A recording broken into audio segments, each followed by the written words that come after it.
السلام علیکم۔ حافظ بخت مومن اردو میل .pk کے ساتھ آپ کی خدمت میں حاضر۔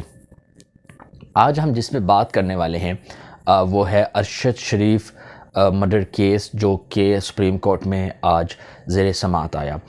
ارشد شریف کا بڑی بے دردی سے کینیا میں قتل کیا گیا، جو کہ بہت افسوسناک واقعہ تھا۔ اللہ تعالیٰ مرحوم کی مغفرت فرمائے۔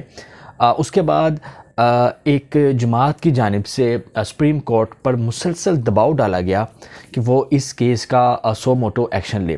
پھر جو ابتدائی اطلاعات ہیں اس کے مطابق ہزاروں کی تعداد میں خطوط لکھے گئے سپریم کورٹ کو کہ وہ اس کیس پر جو ہے وہ از خود نوٹس لے۔ تو بالآخر آپ یہ کہہ لیجیے کہ تنگ آ کر سپریم کورٹ نے اس پر ایکشن لیا اور اس کا سو موٹو نوٹس لیا کل یعنی کہ 6 دسمبر کو۔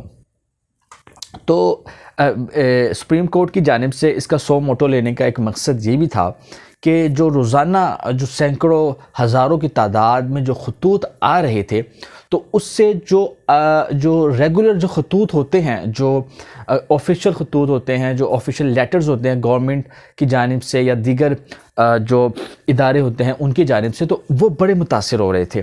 تو اس وجہ سے ایک خیال یہ بھی کیا جا رہا ہے کہ شاید سپریم کورٹ نے ان خطوط کو یا ان چیزوں کو مد نظر رکھتے ہوئے جو ہے وہ یہ سو موٹو ایکشن لیا ہو۔ تو کل اس کا پہلا دن تھا سماعت کا 12:30 بجے۔ تو اس پر عدالت نے وفاقی حکومت کو آرڈر کیے کہ وہ اس کیس کا جو ہے وہ سب سے پہلے FIR درج کرے۔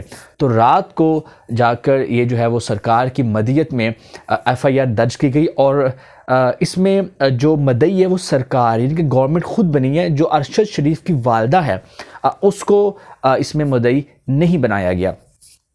تو جو نامزد ملزمان ہیں اس کے اندر وہ وقار احمد جو ان کے ہوسٹ تھے ارشد شریف کے، وہ خرم جو وقار کے بھائی ہیں، اور ایک طارق جو ہیں وہ کہا جا رہا ہے کہ وہ جو کراچی کنگ ہیں اس کے CEO تھے، اور سلمان اقبال جو ARY کا مالک ہے، CEO ہے، چیف ایگزیکٹو ہے، اس کا بہت قریبی دوست یا اس کا جو ہے وہ پارٹنر ہے۔ تو ان 3 ناموں کو FIR میں درج کیا گیا۔ تو آج پھر اس کیس کی سماعت ہوئی، جس میں ارشد شریف کی جو والدہ ہیں وہ بھی عدالت میں پیش ہوئی، اور ارشد شریف کی والدہ کی جانب سے کچھ نام پیش کیے گئے جن میں یہ کہا گیا کہ ارشد شریف نے مجھے کہا تھا کہ اگر مجھے کچھ ہوا تو یہ نام ملوث ہوں گے۔ اچھا، اب وہ نام کون سے ہیں وہ میں نہیں بتا سکتا۔ اس کی وجہ یہ ہے کہ میں بڑا جو ہے کمزور سا بندہ ہوں، وہ نام میں لے نہیں سکتا۔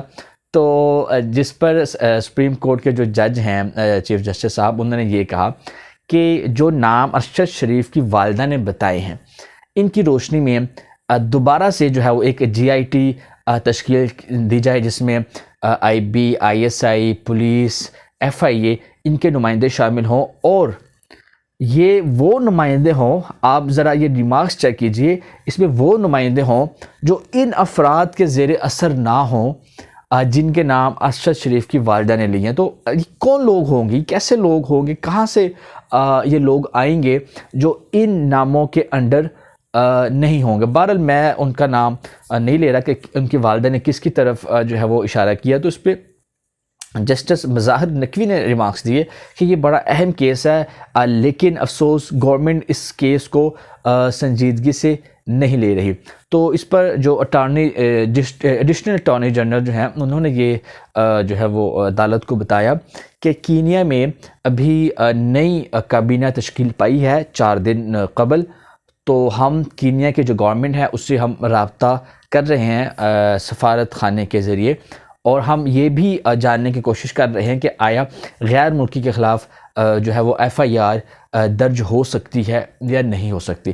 تو اس پر جو ہے وہ سپریم کورٹ نے کہا کہ آپ پہلے جو وقار، خرم اور طارق ہے، پہلے ان سے جو ہے وہ تفتیش کا آغاز کریں، اور اس کے بعد اپنی جو پروسیڈنگ ہے اس کو آگے لے کے چلیں۔ تو یہ سماعت جو ہے یہ کل تک ملتوی کر دی گئی ہے۔